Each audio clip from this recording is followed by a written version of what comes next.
sebuah desa terpencil yang jarang dikunjungi orang luar, ada sebuah bukit bernama Bukit Pelul. Bukan hanya karena pendakiannya yang terjal dan menyulitkan, melainkan juga karena mitos yang mengelilinginya. Warga desa percaya bahwa di puncak bukit itu, sebuah ritual kuno dilakukan setiap 100 tahun sekali untuk menjaga keseimbangan alam dan menghindari bencana besar. Mitos ini diwariskan turun-temurun, dan setiap kali cerita itu dibicarakan, warga selalu menutupinya dengan bisikan dan wajah takut, seolah hanya dengan menyebut ritual itu, bencana bisa datang. Tapi tak ada yang benar-benar tahu apa yang terjadi di puncak bukit itu. Kecuali mereka yang dipilih oleh adat, mereka yang dipilih jarang sekali kembali. Malam itu, suara aneh terdengar di tengah desa, suara angin yang seolah bernyanyi, dan entah mengapa setiap orang yang mendengarnya merasa hati mereka tertarik ke arah bukit.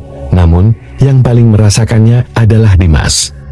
Seorang pemuda yang baru saja kembali ke desa setelah bertahun-tahun hidup di kota. Dimas tak tahu banyak tentang adat desa, tapi kakeknya sering bercerita tentang betapa berbahayanya bukit itu. Malam ini, kau akan mendengar suara dari bukit.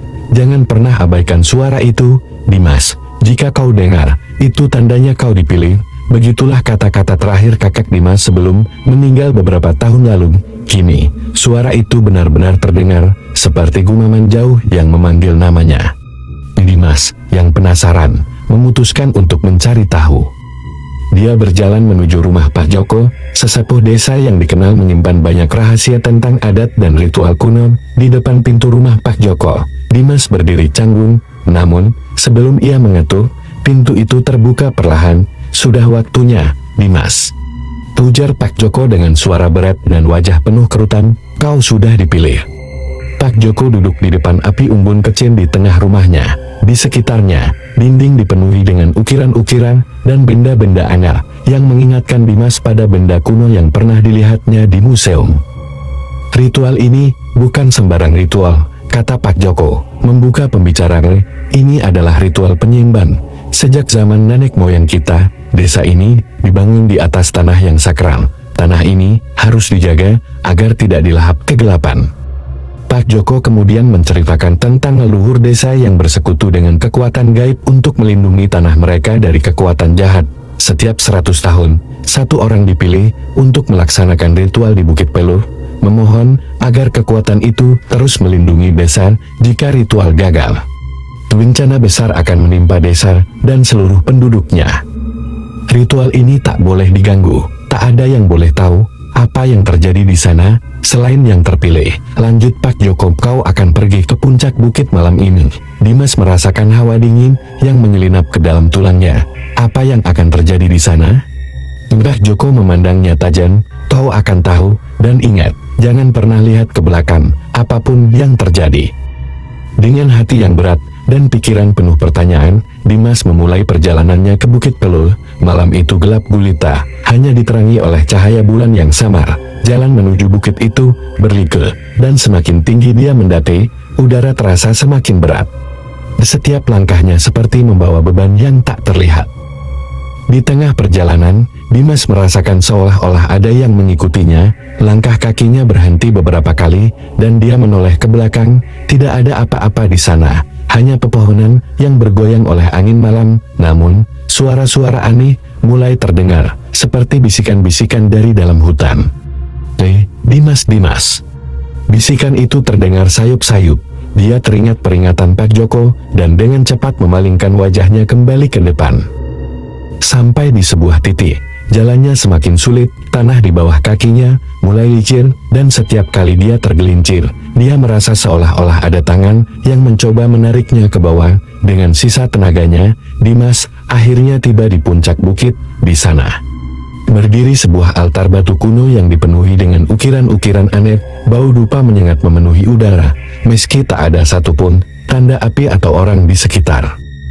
Di depan altar itu, Dimas melihat sesosok bayangan, sosok tinggi dan kurus, mengenakan jubah hitam, berdiri dengan punggung menghadap ke arahnya. Sesaat, Dimas berpikir itu mungkin orang lain yang juga dipilih untuk ritual ini. Namun ketika sosok itu perlahan berbalik, wajahnya kosong, tanpa mata, tanpa mulut. Rasa takut menyelimutinya, Sosok itu mengangkat tangannya, mengarahkan jari-jari panjang dan kurusnya ke arah Dimas, seolah mengundangnya mendekat. Dengan langkah ragu, Dimas melangkah maju menuju altar. Begitu dia berada di dekatnya, tanah di bawah kakinya mulai bergetar. Dari dalam altar, suara gaib terdengar. Suara itu berbicara dalam bahasa yang tidak dimengerti Dimas, tapi anehnya, dia mengerti maksudnya. Suara itu memerintahkannya untuk melanjutkan ritual dengan memberikan persembahan, sesuatu yang sangat berharga. Dimas mencoba mengingat semua yang dikatakan Pak Joko, tapi tak ada yang menyebut tentang persembahan ini. Apa yang harus dia berikan? Tiba-tiba, dia teringat tentang kalung warisan dari kakeknya yang dia bawa, sesuatu yang selalu dianggap keramat oleh keluarganya. Tanpa berpikir panjang, Dimas meletakkan kalung itu di atas altar. Begitu dia melakukannya, angin kencang menerpa puncak bukit, dan suara gaib itu berhenti. Namun, tiba-tiba altar itu retak, dan dari dalamnya, sesuatu yang gelap dan mengerikan muncul. Dari retakan altar, asap hitam tebal mengepul ke udara, membentuk sosok yang semakin jelas. Bentuknya menyerupai manusia, namun dengan wajah yang penuh kebencian dan mata merah menyala. Sosok itu melayang di atas altar, dan Dimas bisa merasakan hawa dingin yang sangat menusuk.